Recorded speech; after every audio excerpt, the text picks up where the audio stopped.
Hoy es 23 de agosto y retomamos una actividad que tenemos, que es un proyecto del museo, en esto que tiene que ver con el resguardo del patrimonio cultural histórico peronista chaqueño, de los testimonios de vida de personas que conocemos, que sabemos que nos pueden contar su historia, sus anécdotas, sus momentos importantes.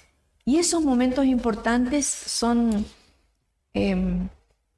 momentos en que tienen que quedar registrados porque todos los podemos compartir, disfrutar y que no se olviden. El museo tiene justamente esa intención, que de todos los que fueron testigos, protagonistas y que fueron vivencias vivas, ¿no? Vivencias importantes de la historia, que escucharon, que participaron, que nos dejen su testimonio y nosotros los vamos a guardar, los vamos a difundir, los vamos a guardar como acervo histórico del Museo Histórico del Peronismo Chaqueño. Así que esa es la idea. Y hoy tenemos una visita muy linda. Lo tenemos a don Fernando Kurchitzer. Un apellido difícil. Nosotros le decimos don Fernando. Don Fernando siempre viene a visitarnos. Lo conocemos desde hace mucho tiempo, es conocido, es un amigo, tiene muchos amigos, porque cada vez que tenemos algún acto acá, cuando él viene, todos alrededor de don Fernando, saludándolo. Así que bueno, hoy le damos la bienvenida. Hoy es 2 de julio, va a quedar grabado en nuestra agenda su visita, que por suerte la tenemos bien seguido, porque cada vez que usted viene, algo aprendemos, alguna anécdota nos cuenta, y eso es muy importante. Bueno, don Fernando es del año 1932 cuando nació. Todavía está joven y bueno, son esas personas que no está ganando usted, don Fernando, al tiempo, porque se conserva bien, tiene una memoria que ni les cuento, una memoria prodigiosa. Y nos va a contar en su trayectoria laboral cómo en esa trayectoria, en ese camino de trabajo que usted tuvo, cuándo tuvo trabajo político, no como político, sino como técnico, porque él trabajó en la Cámara de Senadores, en la Cámara de Diputados, acompañó a muchos diputados y senadores, y entonces él nos va a contar, porque tiene mucho para contar. Así que lo vamos a presentar y le vamos a dar el lugar a don Fernando para que nos cuente su historia. Bueno, ante todo quiero agradecer tantos elogios que me han hecho, que me aplastan un poco la memoria, ¿no? No creo que merezca tantos elogios como me han hecho, pero voy a tratar de justificarlos, ¿no? Bueno, yo nací en la ciudad de Buenos Aires. Recuerdo aquel 17 de octubre.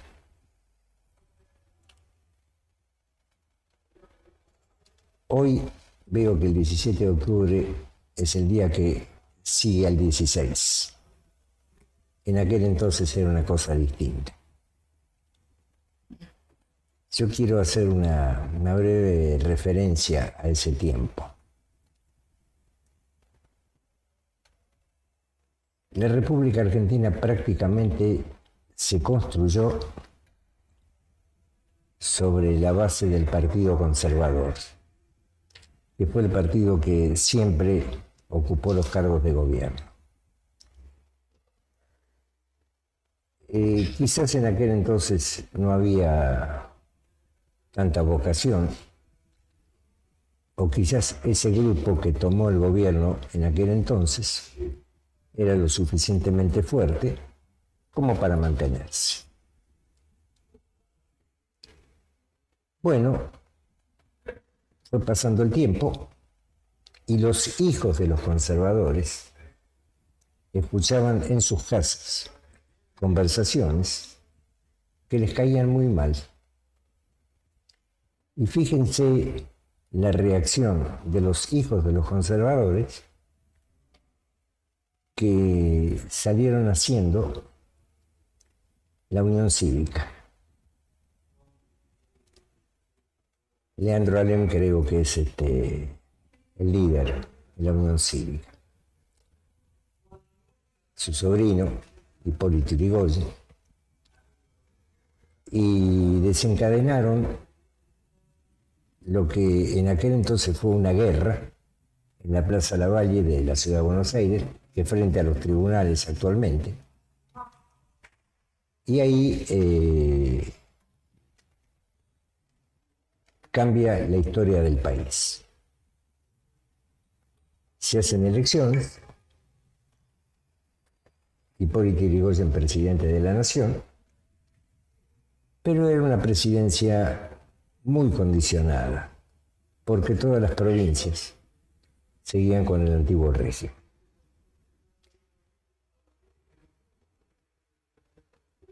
Decide la oligarquía, vamos a denominarla así, para ubicarla mejor,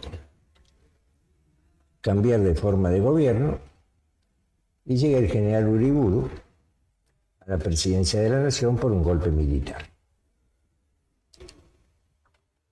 Hay quien lo sostiene, quien dice que estuvo bien, que estuvo mal. Yo les quiero dar un pequeño dato. Durante esa presidencia, producto del golpe de Estado de Uriburu, muere Hipólito Yrigoyen. Según todos los historiadores que yo he podido consultar, fue el entierro más numeroso que hubo hasta entonces en la ciudad de Buenos Aires. El de Yrigoyen. Quiere decir que algo en el pueblo eso penetró. Los seres humanos tenemos algunas malas costumbres que nos cuesta adaptarnos a comportarnos de otra manera. Estamos un tiempo en el gobierno y entonces nos sentimos dueños del gobierno, cuando en realidad el gobierno es la representación del pueblo en pocas personas. Eso es un gobierno. Las cosas se descomponen. Después de Uriburu llega una cantidad de gobiernos que no representaban el ideal del pueblo. Y me dirán, ¿y cómo se hizo eso? Y bueno, quizás alguno de los que me esté escuchando ahora pueda recordar hechos posteriores, la caída del general Perón. ¿Y cómo llegó un gobierno que tenía un mínimo de votos? Y porque se prohibió la participación de los otros en. Se suceden varios gobiernos, se dan cuenta quienes manejan esta situación de que esto se torna ingobernable, y entonces eligen a un presidente que tenía algunos atisbos de ser conocido de los antiguos gobernantes, pero no amigo. Roberto Ortiz, vicepresidente Santiago Castillo. Le inventan una enfermedad, porque hasta ahora no he visto ningún documento donde esté probada la enfermedad de Ortiz. Renuncia y Castillo asume la presidencia. El malestar continúa. A los que conocen Buenos Aires después les voy a dar un pedacito de la vida de don Ramón Castillo, ¿no? Ah, están inquietos, bueno, entonces se las voy a decir ya. ¿Conocen la avenida 9 de Julio en la ciudad de Buenos Aires? Sí, la conocemos, bueno. La avenida más ancha del mundo, dicen que es. Bueno, muy bien. Sí, pero resulta que esa avenida, cuando llega a la calle Belgrano, se interrumpe porque hay un edificio en el medio, que en su oportunidad fue el Ministerio de Obras Públicas de la Nación, que después fue Desarrollo Social y hoy no sé qué es lo que funciona allí. ¿Cómo es posible una avenida tan larga que tenga una trampa en el medio? Entonces la congestión de tránsito, cuando aumenta un poco la densidad del tránsito, se congestiona y demás. Entonces dijeron, bueno, vamos a tratar de mover el edificio. ¿Y quién lo mueve? Hay una empresa francesa, creo que es la única en el mundo, que mueve edificios. No sé, 1 milímetro por semana, ¿no? Pero mueve los edificios. Bueno, en 6 meses o en 1 año el edificio va a estar fuera de circulación. Llamaron a los técnicos, dijeron, perfecto, lo podemos mover, de acuerdo a la documentación que nos han enviado. Queremos ahora ver el edificio. Cuando fueron a ver el edificio, dice, esto no se puede mover, porque los planos son una cosa y el edificio es otra. Y yo pregunto, entre el plano es una cosa y el edificio es otra, quiere decir que el edificio es de menor resistencia de lo que los planos indican. ¿Y dónde está esa diferencia? Se diluyó en el tiempo. Bueno, ese es el motivo por el cual ese edificio interrumpe la avenida 9 de Julio. Como es un edificio de mucho costo, ningún gobierno se atreve a decir vamos a derrumbarlo. Ese es el motivo de la obstrucción en la avenida 9 de Julio. Pero ese es un hecho humano. No por eso yo justifico lo que se ha hecho, es un hecho humano. Y me voy a desviar quizás del tema específico del cual venía a conversar con ustedes, para decirles que cuando se habla del mar, siempre se habla del Titanic, el transatlántico más grande que hubo. ¿Y qué le pasó al Titanic? Y andaba cerca de Terranova, en el norte de América, y chocó con un iceberg y se hundió. Ajá, qué lástima. Y hubo mucha gente muerta, por supuesto, ¿no? Sí. Bueno, y entonces yo les voy a contar que el Titanic se hicieron los planos para construirlo. Y después, como todos estos grandes emprendimientos, hay alguien que lo apoya con muy buena intención, pensando que el financista va a sacar su dinero del bolsillo. No lo sacó y se paró la construcción del Titanic. Cuando consiguieron la plata, los sucesores dijeron, vamos a seguir construyéndolo. Sí, pero esta chapa, ¿sabés? De la proa, en vez de ser, no sé, de 50 centímetros, hacela de 20. Total, es lindo. Ese fue el motivo por el cual el Titanic se hundió. Se hundió y arrastró junto con el hundimiento a una cantidad de gente que viajaba de muy buena fe en el barco más grande y más lujoso del mundo. Por eso, cuando hacemos una obra grande, hay que ver quién está atrás. Y yo diría que hagamos obras un poquito más chiquitas, con menos tecnología, pero con un poquito más de esencia. Todo esto viene en relación a lo que estamos tratando. El Partido Conservador acá, que tenía distintos nombres, fue el que manejó desde 1810 la República Argentina. Intentó el radicalismo, hijos de los conservadores, modificar la actitud de sus padres. No lo pudieron hacer y un buen día se produce un golpe de Estado acá, el del 4 de junio de 1943. Lo encabezaba un general de apellido Rawson. Rawson lo habían convencido de que era necesario el golpe de Estado para cambiar esto. Entonces, convencido, sacó las tropas a la calle y hizo el golpe. De acuerdo a lo que había convenido con sus compañeros,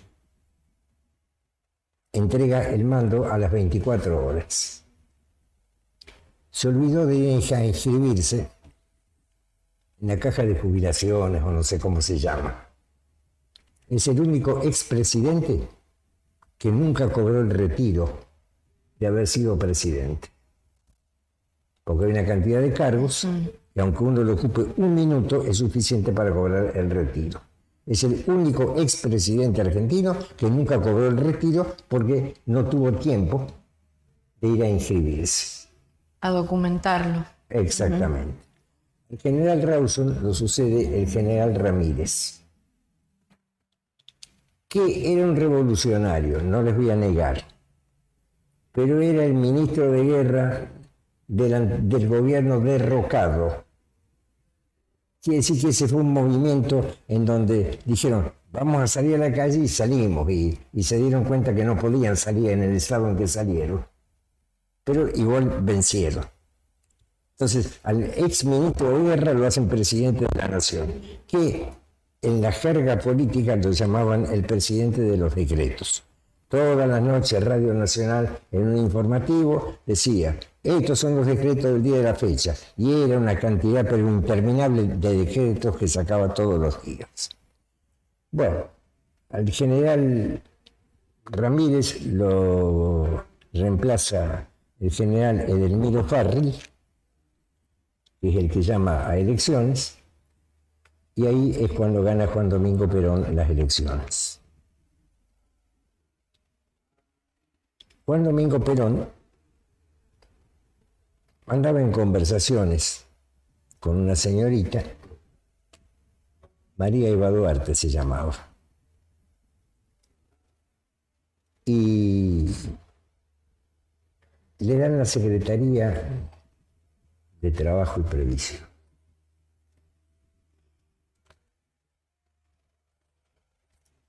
Él, que conocía el país, había viajado mucho, dice, los obreros más desgraciados que tenemos acá son los que trabajan en el campo. Y es el primer sindicato que tiene personería gremial,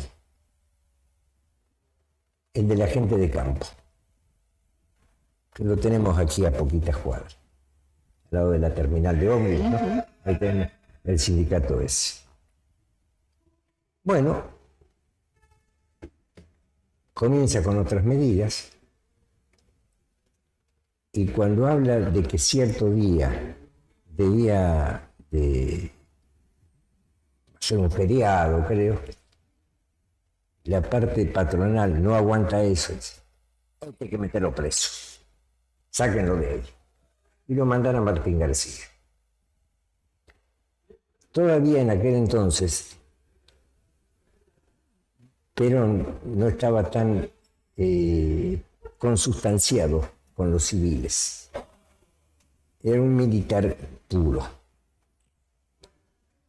Y entonces su novia, María Eva Duarte, comienza a reunirse con los compañeros de Juan Domingo en una confitería que hoy está en la esquina de Belgrano y Entre Ríos, en la capital federal, a 3 cuadras del Congreso, a media cuadra de la Fundación Favaloro.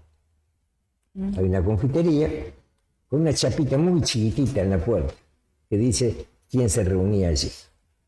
Bueno, en un primer piso, la confitería tiene planta baja y primer piso, en ese primer piso, ahí se reunía ella con los amigos de él y el cuerpo de inteligencia del ejército le dice a sus jefes, todas las medidas que están tomando van mal porque la gente recuerda lo poquito que hizo Perón en la Secretaría de Trabajo, que estaba en aquel entonces en la calle Victoria, casi esquina Perú. Victoria es la que hoy se llama Hipólito Yrigoyen, frente al Consejo Deliberante. Aquí puede haber un levantamiento popular en cualquier momento.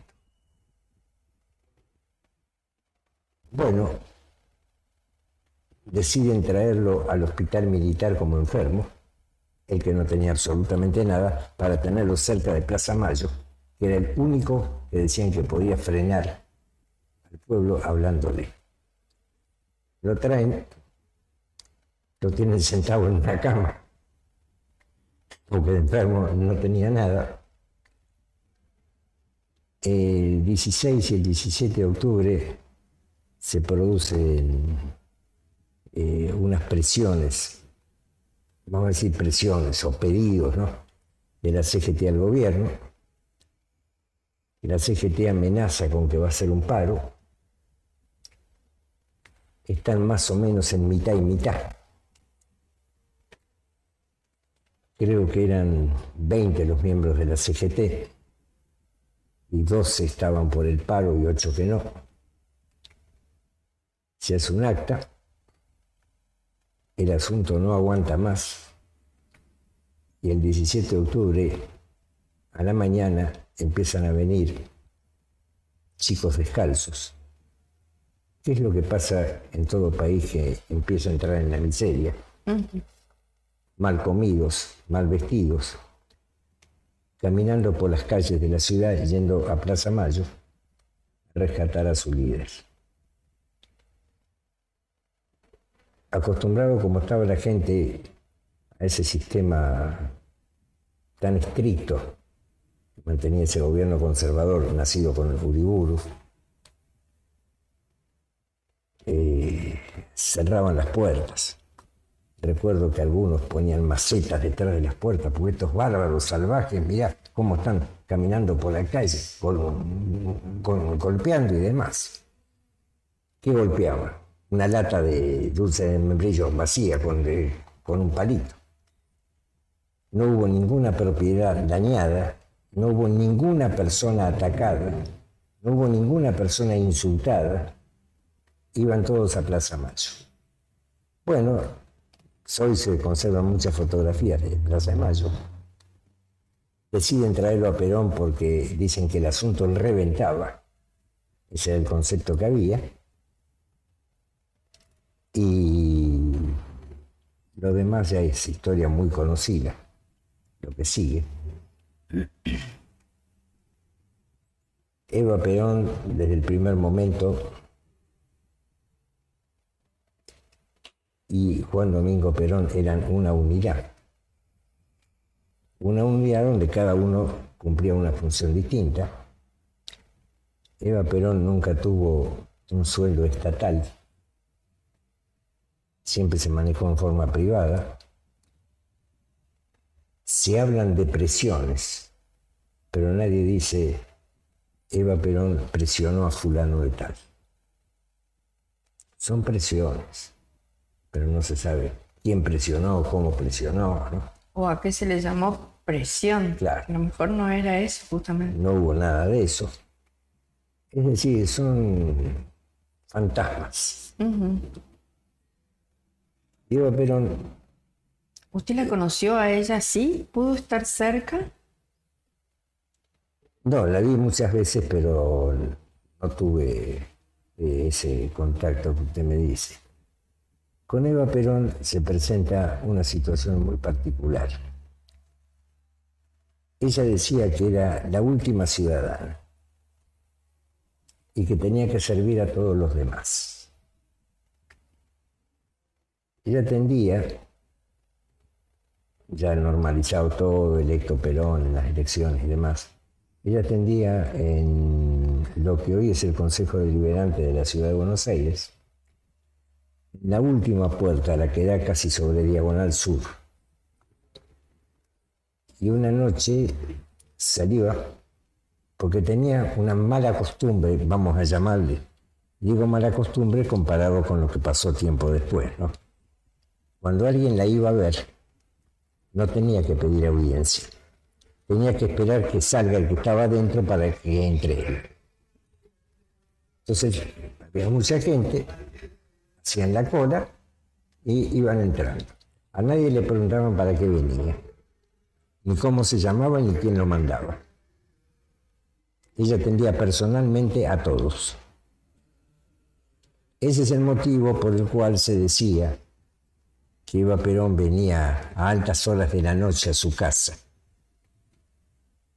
Claro, si ella terminaba de trabajar a la 1 de la mañana, no podía estar a las 11 de la noche en la casa. Es lógico eso. Bueno, Mucha gente. mucha gente. Y todos venían a pedir. Por supuesto. Y una noche sale y se encuentra con varios sentados ahí contra el cordón ahí. Y dice, ¿qué está haciendo esa gente sentada allí? La vienen a ver a usted. ¿Y por qué no le hicieron pasar? No, porque vienen en tren, vinieron de afuera, no conocían el horario y bueno, y han llegado tarde, entonces van a esperar hasta mañana que usted venga. De ninguna manera. Ay, los atendió. Regresó y los atendió a todos. Ella personalmente, sin que nadie le diga para qué viene, por qué viene, y que como después se ha hecho la costumbre, yo vengo a ver a Juan, te va a atender Antonio. Eso había desaparecido completamente. Se atendía al que venía, porque era un ser humano igual que ella, decía. Bueno, esas son de las cositas que... No, claro, que fueron gestos que no se... Bueno, esto justamente son cosas así, fueron gestos de un momento, pero que son escuelas para siempre. Claro, por supuesto. Especialmente escuela para todos los que quedamos, escuela para la historia, porque ese es ese gesto de Eva. Ver ahí que quedaban y que ni se le ocurría a ella pensar de que podían quedar durmiendo afuera hasta el otro día.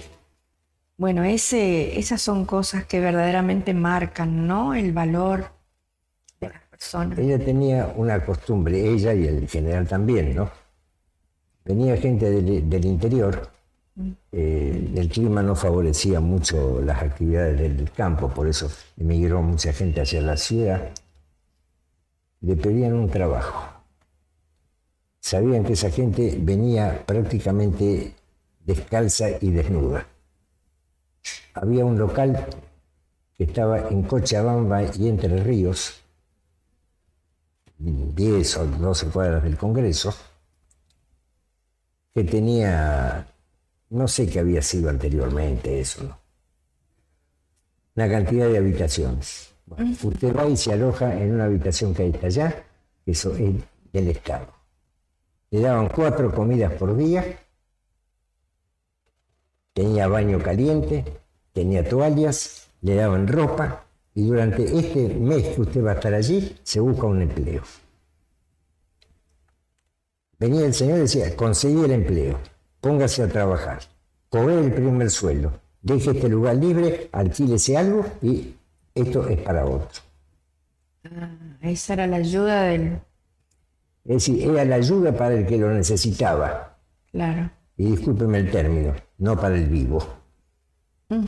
Era para el pueblo.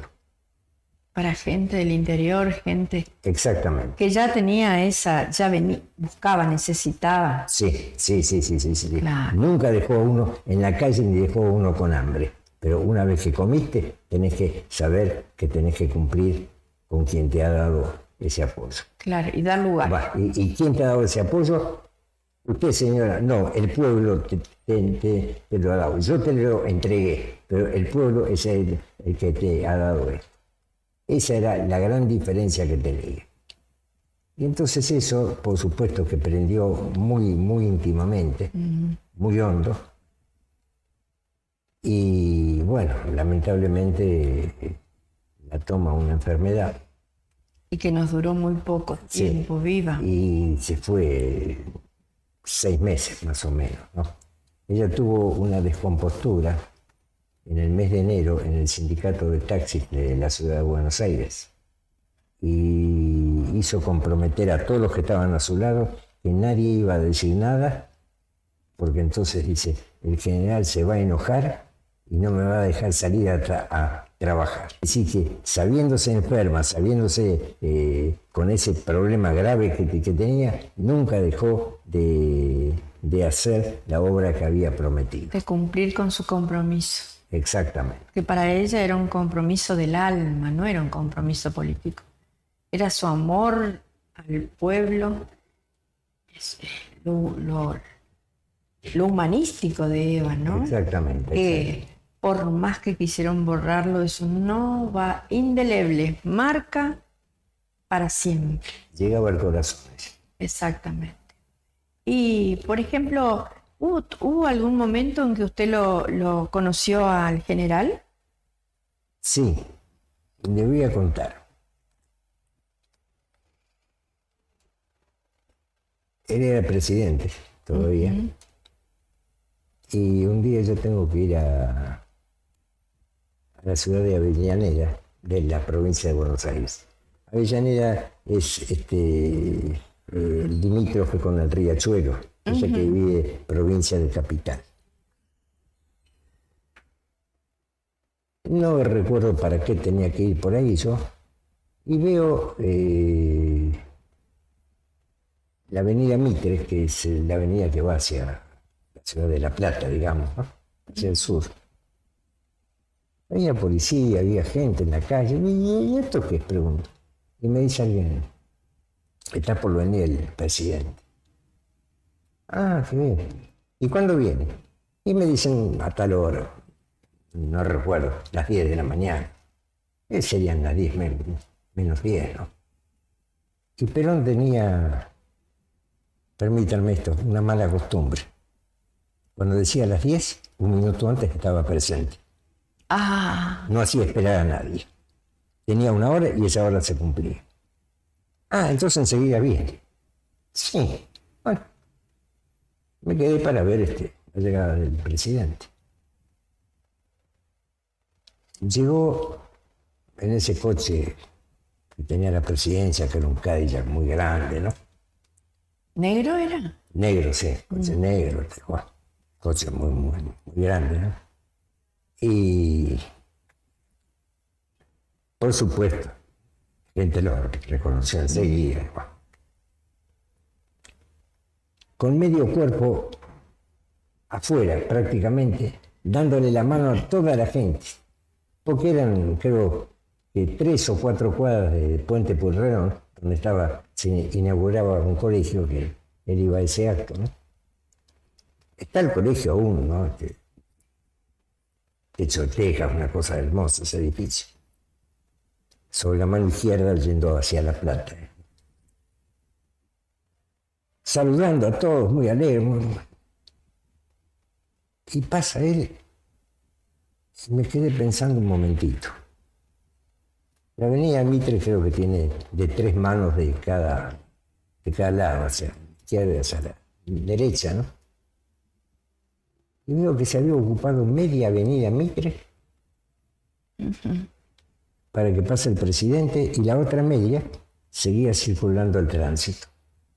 No hubo un corte como por ahí se hacen, ¿no? Que paraliza todo el centro, nada que ver. Y entonces yo venía justamente para verlos ustedes esta mañana, acá con un ómnibus por Resistencia, llego a una esquina y dobla, y miro, había 4 personas cortando el tránsito, porque dentro de un rato va a haber una concentración de gente. Yo no sé para qué viene esa gente, qué es lo que pide, qué es lo que... porque todos tienen. ¿Quién más van a pedir, no? Pero venía el presidente de la Nación y se cortó media calle para permitir la circulación de la otra media. No hubo atentados, nadie lo insultó, él fue muy atento con todo. Y lo comparo con el día de hoy. ¿Cuánto hemos atrasado? ¿Qué quieren que les diga? Lo mismo que ya un poco más adelante fallece su mujer, Evita. Bueno, yo en aquel entonces estaba estudiando medicina, ¿no? Y los que sentimos que podíamos hacer algo, porque fue una conmoción que sacudió a todo el pueblo esa noticia, pues fuimos a presentar un servicio, si es que servíamos para algo, ¿no? Se fueron a ofrecer como para que se... Claro. Bueno, y llamaban a uno, llamaban a varios compañeros míos. Sí, me llamaron. Y a mí, nada más. Habrá gente de más, dije. Un día me llaman y me dicen, porque fue un velorio muy largo, decían, es el último día y era una cantidad de gente imposible. Entonces se prorrogaba ese velorio, ¿no? Bueno. Y entonces ya dice, pero bueno, tiene que ser el último día, no podemos más acá. Que fue el cierre del velorio en el Congreso de la Nación. Bueno, 2 días antes me llaman, si podía concurrir, pero que previamente pase a buscar las instrucciones. Sí, como no, bueno. Voy y me dicen, usted va a estar a cargo de la gente que quiere entrar al Congreso desde la entrada hasta Victoria, que es la que hoy es Hipólito Yrigoyen, ¿no? Esa era la cola de mujeres y hacia el otro lado era la cola de hombres. Bueno, unos 50 metros ahí. Claro, la gente venía de pie de horas. Y entonces algunas cansadas, otras con sus problemas, porque ya había gente grande, ¿no? No tuve que utilizar ningún medicamento, ¿no? En absoluto. Que agachen un poquito la cabeza. Claro. Conversaba un poquitito con cada uno y todo reanimado. Afortunadamente no tuve que hacer ninguna situación intervención, especial. claro. Por un parlante se cierra el velorio. Le aseguro que no se escuchaba una mosca en toda la plaza en la plaza del Congreso. Silencio total. Silencio total. Bueno, pasan 5 minutos y pasa el supervisor nuestro, firmándonos ahí una planilla, bueno, han cumplido ustedes con esto. Pero no se vayan todavía. Bueno, quedamos un par de minutos y viene otro supervisor y dice, ustedes no estuvieron adentro, no, si estamos afuera. ¿Quieren entrar? Sí, por supuesto. Bueno, entramos, estaba el cajón,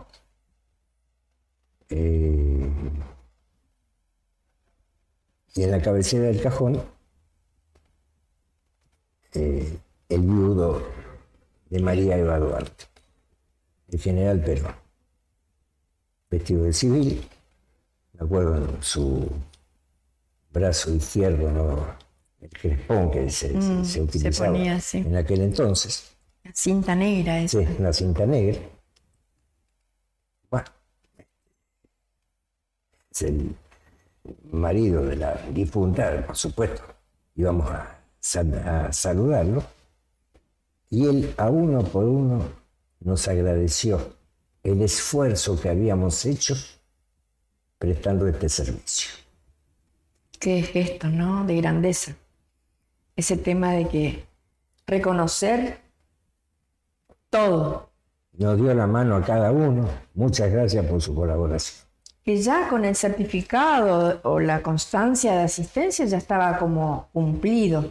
Pero no fue solamente eso, sino que él a uno por uno... El calor de la mano es mucho más que un certificado. Bueno, esos son también muestras de grandeza. Y bueno, qué lindo sería, ¿no? Que retomemos todos esos pequeños detalles, pero que los perdimos. Lamentablemente sí. Actitudes que perdimos, ejemplos que perdimos. Y que bueno, despacito vamos a tener que instalarlos de nuevo para compartirlos y para ver si podemos mejorar. Porque yo pienso que todos tenemos que hacer desde nuestro lugar de trabajo, desde la función, la misión que uno cumple, así un pararse y pensar un poco. Yo tengo en la época, ¿se acuerda, don Fernando, cuando usted se iba al Marechal y me encontraba allí con la abuela Zunilda? ¿Se acuerda que también teníamos nuestros momentos de charla? Y ella me dejó una enseñanza muy grande. ¿Cuál es el tema ahora? Andamos muy rápido, porque parece que no hay tiempo para nada. y le damos más tiempo a lo mejor a un teléfono, a una computadora y bueno. Y yo quiero dejar, para cerrar este encuentro, quiero dejar lo que una vez me dijo la abuela. No hay que andar tan rápido, porque si uno anda rápido, se te escapa el alma. Si se te escapa el alma, no tenés luz. Y si no tenés luz, el dueño no te ve y te puede pasar cualquier cosa. Así que la invitación es esa, no perdamos el alma, y agradecemos su presencia y le agradecemos la visita. Y vamos a seguir charlando. Pero por supuesto, ¿cómo no? ¿Cómo no? Bueno, gracias. Gracias.